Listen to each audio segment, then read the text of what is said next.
In this video, we're going to look at how much energy is needed to convert 31 grams of ice at negative 10 degrees Celsius to water at 75 degrees Celsius.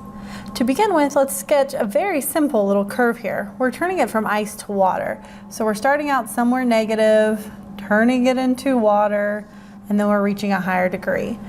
The higher degree we're reaching is 75 degrees Celsius. Are we still a liquid then?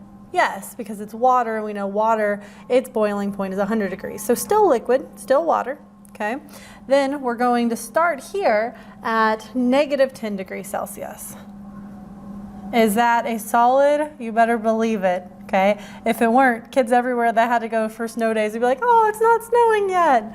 Okay, so going here. But what happens, okay? You might be tempted to say Q equals O mc delta T, because you've seen that equation before. How do I determine how much heat is required for this change? And you might put in my delta T is going from 75 to negative 10. That's all good and stuff. Actually, it's not all good, okay? It's terrible because you're not using the same slope. So this line doesn't have the same slope as this line, and there's an extra flat region here. And so you can't just use 1C for that entire region change because you have a phase change in the middle.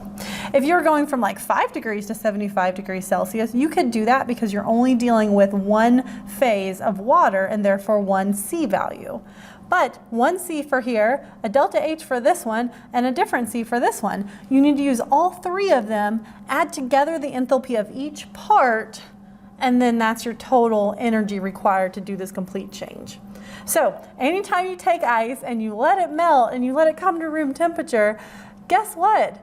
You just did a whole bunch of work without noticing it. Okay, there was a lot of work, a lot of energy being added into that system. So let's do this together, and we're going to break this into three parts. We're going to do this one, Q1, Q2, and Q3. And we're going to think about each one separately. What's the process? What's happening? And because of what's happening, what's the appropriate equation for our Q? So Q1. What is happening in Q1? We are taking a ice that is negative 10 degrees, and we are changing its temperature. To what? What is this point right here? And how do you know? Well, we're going from a solid to a liquid. Where does water change from a solid to a liquid? 0 degrees Celsius. And so that's why we're going to go for this one. We're going to go from negative 10 degrees to 0 because that's the only transition here. When we get to this step, it's going to be 0 to 75. And this step right here, there's no temperature change. It's only changes in the phase. So what equation do we want to use? The equation for this enthalpy is Q equals mc delta T. But which C? That's the tricky part, right? Not really. What is it whenever it's at negative 10? It's a solid. This is a solid. All right, so now we just plug in our numbers. So Q1 equals our mass, which is 31.0 grams, times our specific heat for solid water, which is 2.10 joules per gram degree Celsius. Notice my grams are going to cancel, times my change in temperature. Remember, change in temperature is final minus initial. Final, which is 0, minus my initial, which is negative 10. So it's 0 minus a negative 10. Plug all that into your calculator, and you get Q1 equals 651 joules. So that is my Q1, but I still need to do Q2 and Q3. So Q2, what is my Q, my enthalpy, due to? In this case, it's due to a transition in phase. And so we need to use Q equals M delta H, as long as our units for delta H are in grams. If they're in moles, then you need to convert moles to grams before you proceed.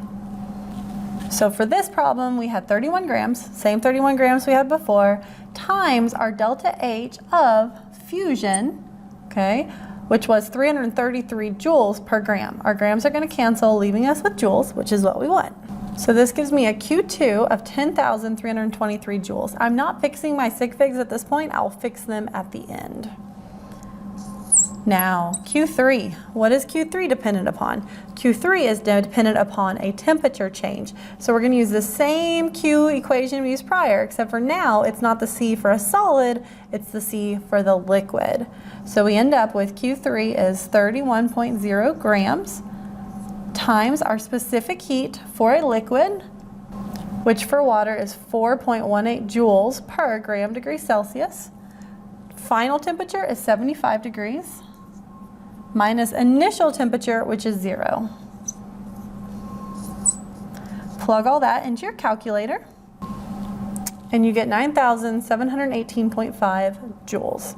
So now, in order to answer the final question for this, which is how much heat is required to change 31 grams of a solid block of ice from -10 to 75 degrees Celsius, you need to add up all of my Q's.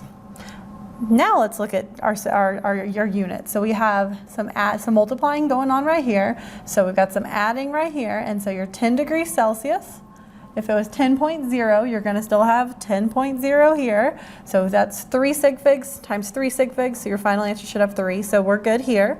And then similar type going on here, 3 sig figs. So we only need to round that to 3 sig figs. Same thing here, you're going to have 3 sig figs, 3 sig figs. So everything has 3 sig figs. Our final answer should have 3 significant digits.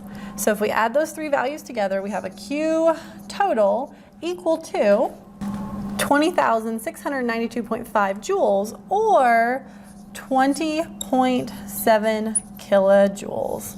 And that is your final answer for how much energy is required for ice to go from -10 degrees Celsius to 75 degrees Celsius.